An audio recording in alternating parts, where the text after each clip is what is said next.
O Senhor esteja convosco. Proclamação do Evangelho de Jesus Cristo segundo São João.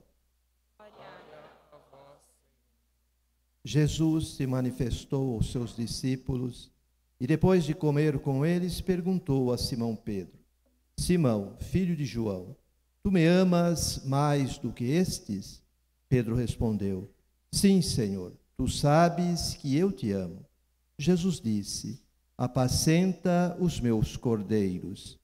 E disse de novo a Pedro: Simão, filho de João, tu me amas?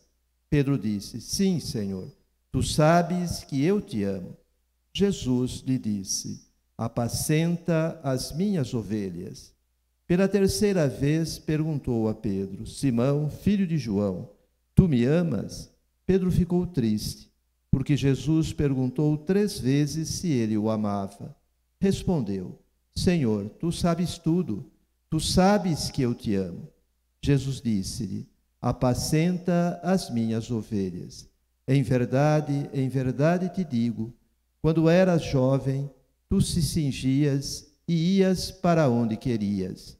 Quando fores velho, estenderás as mãos e outro te cingirá e te levará para onde não queres ir. Jesus disse isso, significando com que morte Pedro iria glorificar a Deus. E acrescentou: Segue-me. Palavra da salvação. Glória a vós, Senhor.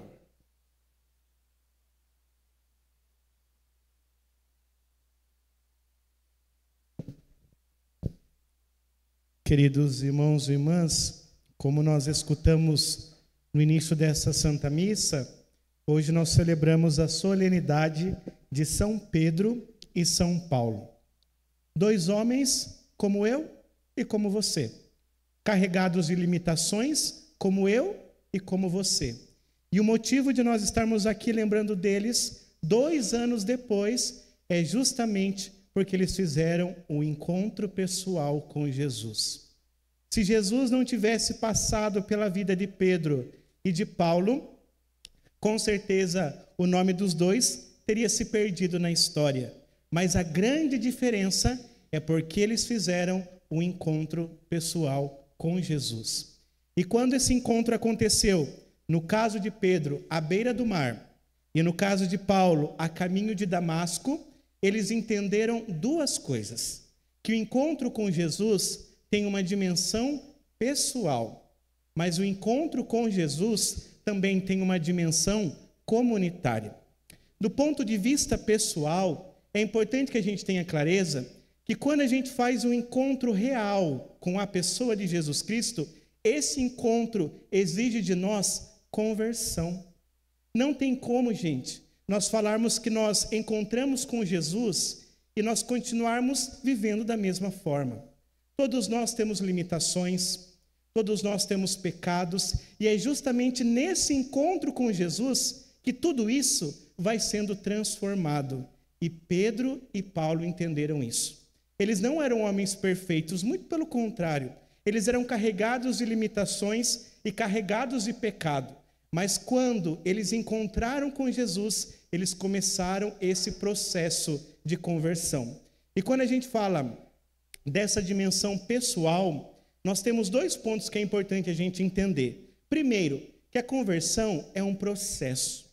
Gente, ninguém muda de uma hora para outra. Ninguém se converte de um dia para o outro. A conversão é um processo. Se tem coisas dentro de você que precisam ser mudadas, se tem pecados que você precisa superar, não pense que vai acontecer de um dia para o outro. É um processo. Quando nós olhamos, por exemplo, para a vida de Pedro, mesmo depois do encontro pessoal com Jesus, quantas não foram as vezes em que ele acabou caindo? Quantas não foram as vezes que ele falou coisas que não deveria ter falado? O próprio Jesus, numa situação, falou para Pedro: afasta-te de mim, Satanás, porque ele tinha acabado de falar uma bobagem.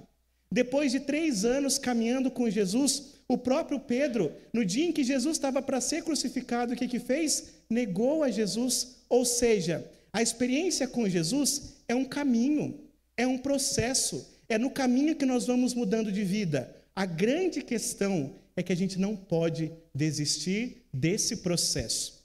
Muitas vezes, quando nós vamos lidando com as nossas fragilidades, que é o nosso grande desafio, a gente desanima, porque por vezes nós damos 4 passos para frente e 3 passos para trás. Mas, meus queridos, é justamente esse o processo. Quando nós olhamos para a experiência de Pedro, por exemplo, Jesus nunca desistiu dele, mesmo quando ele falhou. Olha o evangelho de hoje. Pedro tinha negado a Jesus. E na primeira oportunidade, quando Jesus tem esse momento sozinho com Pedro, o que ele faz? Pedro, tu me amas. Jesus sempre dá uma oportunidade. O problema não é que Deus desiste de nós. Somos nós que desistimos de lutar. Mas o cristianismo, meus irmãos, não é a história daqueles que vencem sempre, mas é a história daqueles que nunca deixam de lutar. E é nessa luta pessoal, é quando a gente não desiste, quando a gente não fica parado, que o Senhor vai cuidando de cada um de nós, que o Senhor vai nos modelando. É nesse processo que a gente vai se tornando melhor e a gente vai se convertendo. Isso, gente, aconteceu com todos os santos. Isso aconteceu com Pedro e com Paulo. Então, essa luta não é só nossa, essa luta é de todo ser humano. Então, não desista de lutar. Seja qual for o seu pecado, seja qual for a sua luta, não desista de lutar, porque é um processo. Mas o segundo ponto a respeito desse encontro pessoal é justamente a gente ter clareza que tem coisas que nós vamos superar ao longo desse processo. Mas tem coisas, gente, que a gente não vai superar. Tem coisas que a gente vai ter que dar conta para o resto da vida. Quem nos mostra isso é o próprio apóstolo Paulo, né? Ele dizia que ele tinha um espinho na carne, que ele tinha que lidar. Tem coisas que faz parte da nossa natureza. Então não vai chegar um momento que nós vamos estar tão em Deus que a gente possa falar, olha, eu não sinto mais nada. Muito pelo contrário, todo mundo aqui tem um espinho na carne. E eu digo de coração, e é importante que entre isso na nossa mente, que isso não tem problema, gente.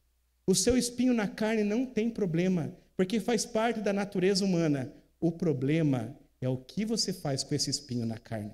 Quando nós olhamos para Pedro e para Paulo, esse espinho na carne que cada um tinha foi uma oportunidade para eles se aproximarem mais de Deus. Foi uma oportunidade para eles serem mais humildes. Foi uma oportunidade para eles rezarem mais, se entregarem mais, lutarem mais. Agora, o problema é quando o espinho da carne faz com que a gente paralise. Quando o nosso espinho da carne faz com que a gente acha que a gente tem que seguir aquilo que a gente sente.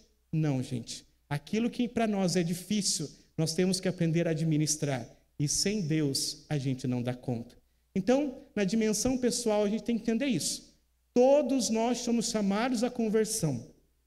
A conversão é um processo e nós vamos superar muitas coisas, mas aquilo que é da nossa natureza, pela graça de Deus, nós vamos aprender a administrar. E o segundo ponto que Pedro e Paulo nos ensina é que o encontro pessoal com Jesus é comunitário. Olha que bonito. Quando Pedro ele se encontra com Jesus, não é um encontro meramente pessoal. Ele não volta para casa e continua vivendo da mesma forma. Ai, como é bom encontrar com Jesus. Não. Da mesma forma, Paulo, quando ele encontra com Jesus, não é uma coisa somente dentro do coração. Não. Os dois se comprometem com esse encontro. Olha que coisa. Pedro, ele começa a anunciar, ele começa a seguir. Paulo também, ele começa a anunciar. E mais, Paulo foi o maior dos missionários. Ele foi ao encontro dos gentios. Ou seja, meus irmãos, o encontro com Jesus gera comprometimento. Então, se eu digo hoje que eu encontrei com a pessoa de Jesus, mas eu não me comprometo com a sua proposta, eu continuo simplesmente vivendo a minha vida como se não houvesse a necessidade de eu anunciar o Evangelho, então tem alguma coisa muito errada. Porque o encontro com Jesus nos provoca.